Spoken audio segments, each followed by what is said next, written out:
Selamat pagi Bapak Ibu Saudara-saudara. Jumpa lagi dalam doa pagi online hari Selasa 10 September 2024. Sebelum kita beraktivitas, kita mau duduk diam dengan baca firman Tuhan dan merenungkannya agar hari ini dipenuhi dengan bimbingan dan tuntunan Tuhan. Mari kita berdoa. Syukur padamu ya Tuhan, kami telah diberikan hari yang baru. Setelah kami mengalami istirahat yang baik semalam, dan kami siap untuk beraktivitas pada pagi ini. Namun sebelum itu kami mau duduk diam, mau baca firman Tuhan, dan mau mendengarkan firman-Mu, supaya hidup kami sungguh menuruti kehendak-Mu. Tuhan, berfirmanlah, kami siap mendengarnya. Amin. Amin. Bapak Ibu Saudara-saudara, bacaan kita pagi ini dari surat Ibrani. Surat Ibrani pasal 12 ayat 3 sampai 13. Ibrani 12 ayat 3 sampai 13, firman Tuhan demikian. Ingatlah selalu, dia yang tekun menanggung bantahan yang sehebat itu terhadap dirinya dari pihak orang-orang berdosa, supaya jangan kamu menjadi lemah dan putus asa. Dalam pergumulan kamu melawan dosa, kamu belum sampai mencucurkan darah. Kamu sudah lupa akan nasihat yang berbicara kepada kamu seperti kepada anak-anak. Hai anakku, janganlah anggap enteng didikan Tuhan, dan janganlah putus asa apabila engkau diperingatkannya. Karena Tuhan menghajar orang yang dikasihinya, dan ia mencambuk orang yang diakuinya sebagai anak. Bersabarlah, anggaplah semua itu sebagai didikan. Allah memperlakukan kamu sebagai anak. Di manakah terdapat anak yang tidak dihajar oleh ayahnya? Namun jikalau kamu bebas dari didikan yang harus diterima setiap orang, kamu adalah anak-anak haram dan bukan anak-anak yang sah. Selanjutnya dari ayah kita yang sebenarnya, kita beroleh didikan dan mereka kita hormati.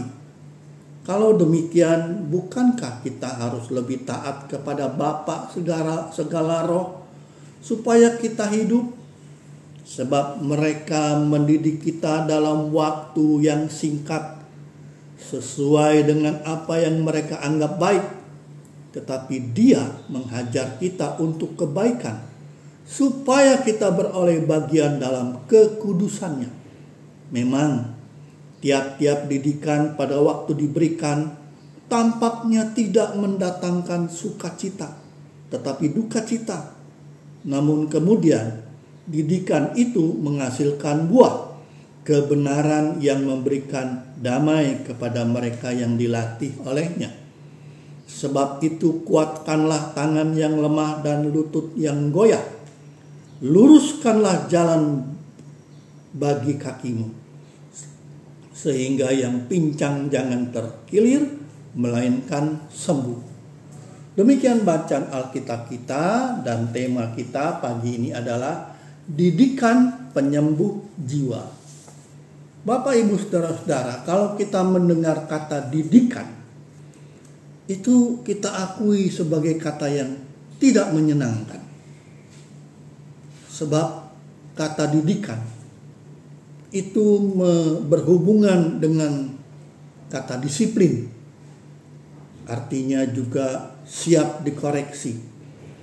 Memang seperti banyak orang, kita tidak suka dididik karena memang kita tidak suka diberi koreksi atau diberikan nasihat. Kita seringkali suka semau kita sendiri.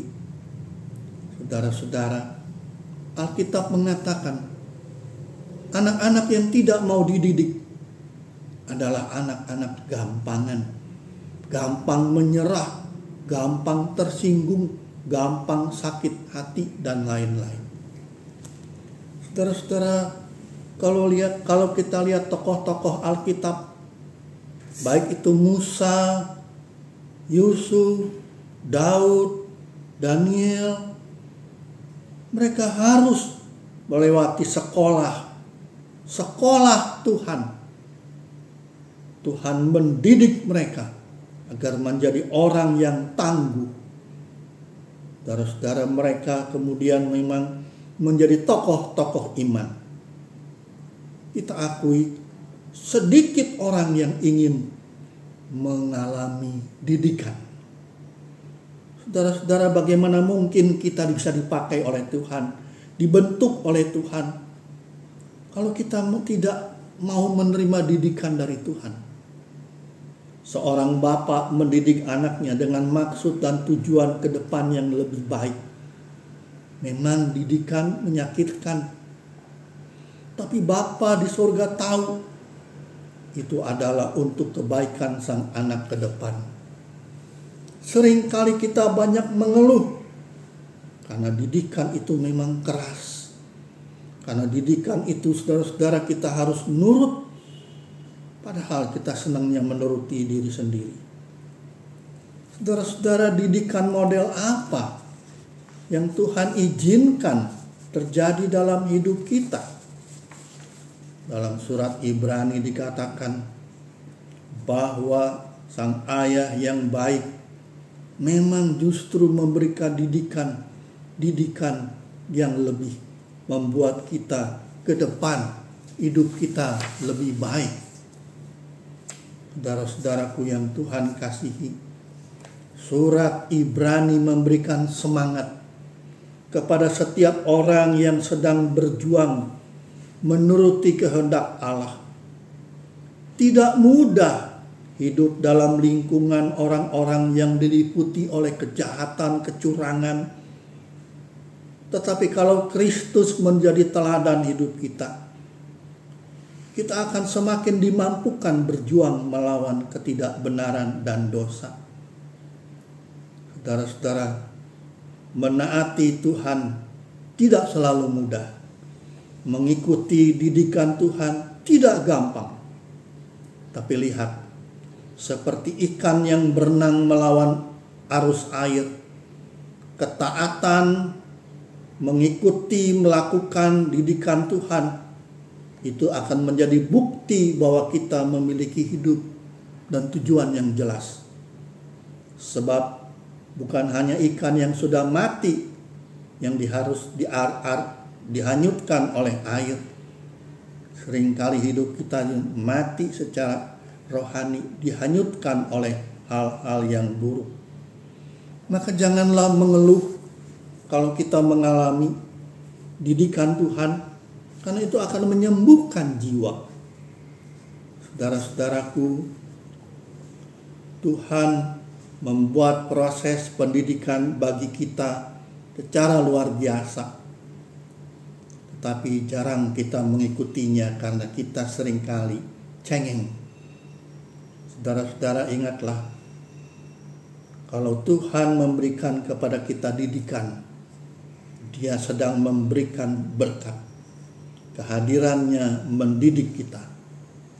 Marilah kita menerima didikan Tuhan dan tetap melakukan kehendak-Nya. Amin. Kita berdoa.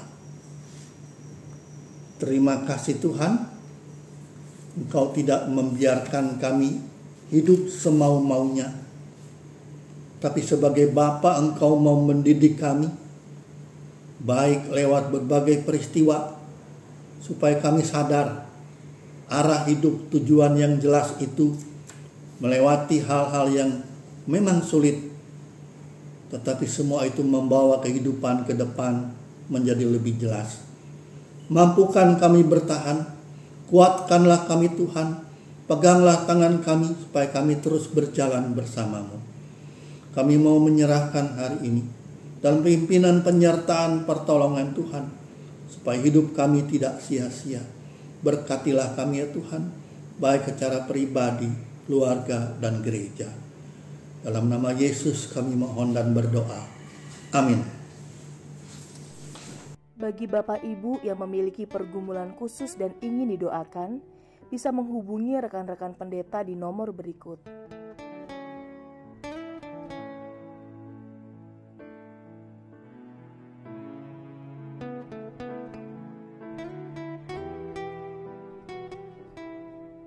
Tuhan Yesus memberkati.